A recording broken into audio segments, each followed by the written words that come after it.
요즘 인간의 수명은 길어봤자 120년입니다. 그러나 창세기에 기록된 최초의 인간은 아담부터 노아까지 모두 900년 이상 살았다고 기록되어 있습니다. 당시 가장 오래 산 사람은 무드셀라로서 969세까지 살은 것으로 나옵니다. 거의 1000년을 살았다는 것이죠. 그러면 여기서 많은 사람들이 황당함을 느끼며 성경을 신화나 영웅담 정도로 평가절하하려는 사람들이 생깁니다. 교회를 어느 정도 다녔다는 사람 중에서도 이 말씀을 사실로 받아들이기보다는 상징적이거나 잘못된 기록 정도로 넘기려 하는 사람들이 있습니다. 그래서 이번 영상에서는 최초의 수명에 대한 성경의 기록이 과연 사실일 수 있는 것인지, 과학적으로 가능한 것인지 알아보도록 하겠습니다.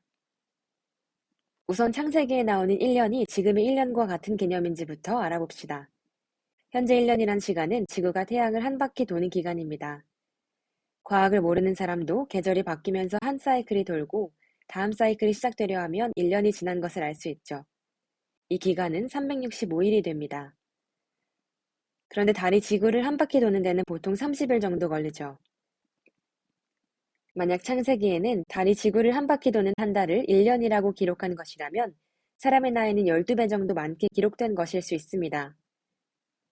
그렇다면 900살까지 사는 사람들의 나이를 12로 나누면 대략 현재의 나이와 맞아떨어집니다. 그런데 이렇게 수정하고 나면 그들이 아이를 낳은 연령이 맞지 않게 됩니다. 마할랄렐과 에녹은 65세의 아들을 낳았다고 했는데 새로운 계산법으로 하면 그들은 5세의 아들을 낳은 것이 됩니다. 만약에 첫 번에 딸을 낳았다면 딸들은 기록되지 않았으므로 그들은 더 이른 나이에 자녀를 낳았을 것입니다. 이는 창세기의 1년이 지금의 한 달을 잘못 적은 것이 아니라는 뜻입니다. 이번에는 노아의 홍수 기록을 살펴보겠습니다. 홍수 이벤트는 40일간 비가 내렸고 노아의 가족들이 1년 10일 동안 방주에 있다가 나온 것으로 기록되어 있는데 창세기에는 홍수의 일정이 매우 세밀하게 기록되어 있습니다. 홍수가 시작된 날이 노아가 600세 되던 해 2월 17일, 150일 후인 7월 17일에 배가 아라랏산에 닿았다는 기록이 있고 땅이 마른 날이 노아 601세 되던 해 2월 27일 등으로 많은 날짜가 기록되어 있습니다. 이 기록에서 보면 노아 시대에도 한 달을 30일로 계산하고 1년 중에 최소한 7월도 있다는 것을 알 수 있습니다. 지금의 달력과 같은 방식입니다. 만약 1년이라는 기간의 표기법이 처음에는 다르게 사용되다가 어느 시대에 제대로 바뀌었다면 이는 단번에 바뀌었을 것이고 그렇다면 바뀐 순간부터 인간의 나이가 갑자기 줄어든 것으로 기록되어야 합니다. 그런데 창세기에서 인간의 수명은 한 단계로 갑자기 줄어들지 않고 서서히 줄어듭니다. 아담부터 노아까지는 수명이 계속해서 900대에 있다가 노아의 아들 셈은 600세, 노아의 손자 아르박삿은 438세, 노아의 5대손 벨렉은 239세, 노아의 9대손 데라는 205세로 수명 감소가 계단식이 아닌 곡선의 형태로 나타납니다. 계속 이어서 데라의 아들 아브라함은 175세, 데라의 4대손 요셉은 110세, 출애굽 당시 모세는 120세, 모세의 형 아론은 123세, 모세로부터 500년 지나서 태어난 다윗은 71세로 현재와 같은 수준의 수명이 됩니다. 이는 창세기의 연도 표기법이 지금과 다른 방식이다가 어느 순간에 지금의 방식으로 수정된 것이 아니라는 것입니다. 창세기의 연도 표시도 지금과 같은 방식이라는 것입니다.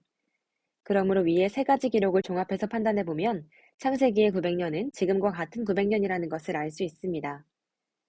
그럼 처음에는 어떻게 그 정도로 오래 살 수 있었을까요? 여러 가지로 추정해 볼 수 있습니다. 일단 처음에는 하나님께서 인간이 그 정도의 수명을 누리도록 유전자를 만들었기 때문이라고 볼 수 있습니다.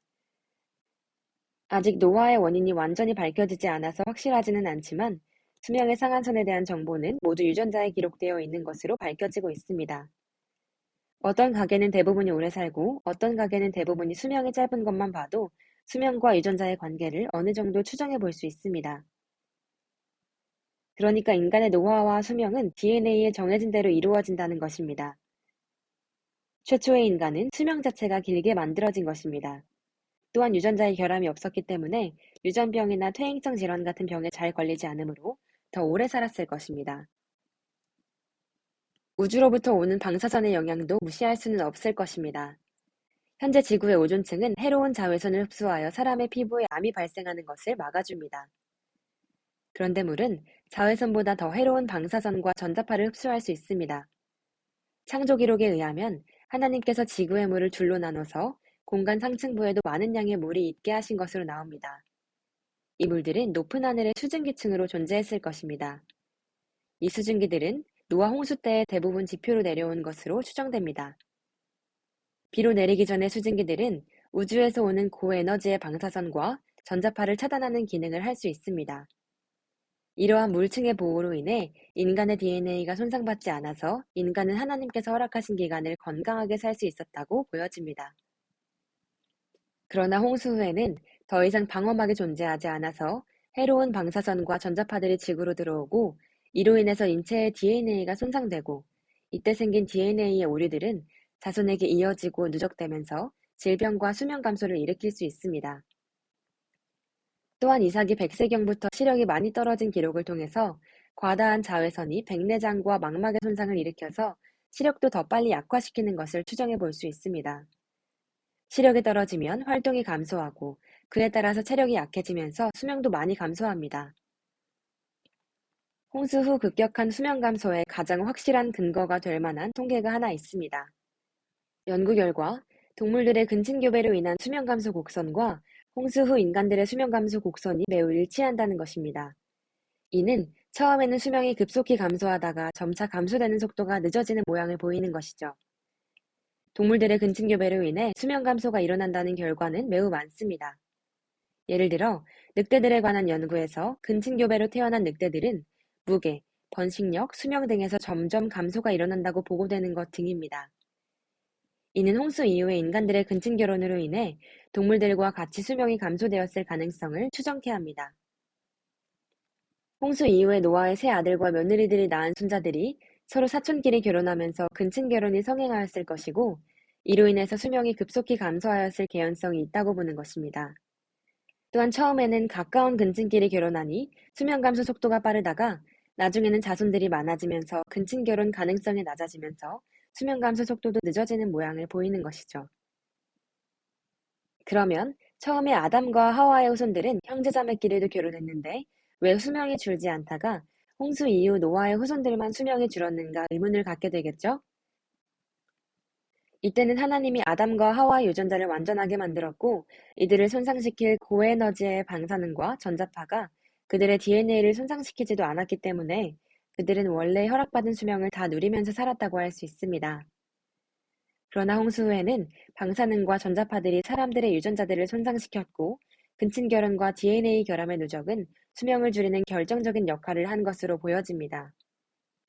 그러나 근친 간의 결혼이 수명 감소의 전적인 원인이라고 얘기할 수만은 없을 것 같습니다. 왜냐하면 노아의 아들 셈, 함, 야벳은 홍수 이전에 결혼했으므로 근친 결혼이 아니었는데도 갑자기 수명이 줄어서 아버지보다 300년이나 줄어들은 600년 정도를 살았기 때문입니다. 또한 모세시대 이후에는 하나님께서 근친결혼을 금지했는데 그 후에도 인간의 수명이 계속해서 줄어서 다윗시대에는 50년이나 짧게 살았습니다. 그러므로 근친결혼은 수명 감소에 상당한 기여를 했겠지만 그것만이 원인이라고 할 수는 없을 것 같습니다. 가장 확실한 것은 인간의 깊어지는 죄 때문에 하나님께서 수명이 줄어들게 하셨다는 것입니다. 인간은 오래 살면 살수록 죄를 더욱더 많이 지으므로 하나님께서 인간의 수명을 점차 줄어들게 하신다는 것입니다. 이는 수명 감소 곡선이 특정한 이벤트 때에 갑자기 급격하게 기울어지는 것을 통해서 추정해 볼 수 있는 것입니다. 즉, 모든 인간이 악하고 타락해서 하나님이 세상 지으심을 한탄한 노아 시대와 모든 인간이 하나님 앞에 교만한 모습을 보이고 정면으로 도전하는 모습을 보인 바벨탑 사건 때에 갑자기 계단식으로 수명이 줄어드는 것으로서 추정해 볼 수 있는 것입니다. 하나님은 인간들이 극심한 타락으로 큰 죄를 지을 때마다 큰 폭으로 인류의 수명을 줄여버린 것입니다. 하나님 측에서 본다면 죄나 짓는 인간들을 구태여 오래 살게 할 별다른 이유도 찾기 어렵지 않을까 생각이 듭니다. 그러므로 하나님은 인간들이 방사능과 근친결혼으로 수명이 줄어드는 것을 수동적으로 방치하시고 때로는 적극적으로 죄인들의 수명을 더 줄여버린 것이 아닐까 생각해 볼 수 있겠습니다. 태초에 인류가 900살 넘게 살았다는 말에 실소를 금하지 못하는 사람들이요. 반대로 생각하면 어떨 것 같습니까? 태초에 그들이 정말로 900살 넘게 살았다면 그들이 우리를 보면 너무나 어이없어 하지 않을까요? 아니 인간이 100년밖에 못 산다고? 세상에, 사람이 어떻게 그렇게 짧게 살 수가 있어? 이렇게 대응한다면 어떨 것 같습니까? 사람은 항상 자신의 기준과 지식으로 자신이 이해할 수 있는 수준의 정보만 받아들입니다. 그러니 우리들의 기준만 가지고 세상을 판단하고 큰소리치면 안 될 것 같습니다. 세상과 역사에는 우리가 이해할 수 없는 일들이 많이 있습니다. 특별히 하나님의 특별한 뜻이 있는 곳에서는 우리의 이해 범위를 넘어서는 일들이 훨씬 더 많을 것입니다. 믿음 없이는 하나님을 기쁘시게 하지 못하나니 수명에 대한 성경의 기록은 정확하고 오류가 없으신 하나님의 말씀이므로 이를 믿고 완전한 사실로 받아들인다면 하나님께서 기뻐하실 것입니다. 시청해주셔서 감사합니다.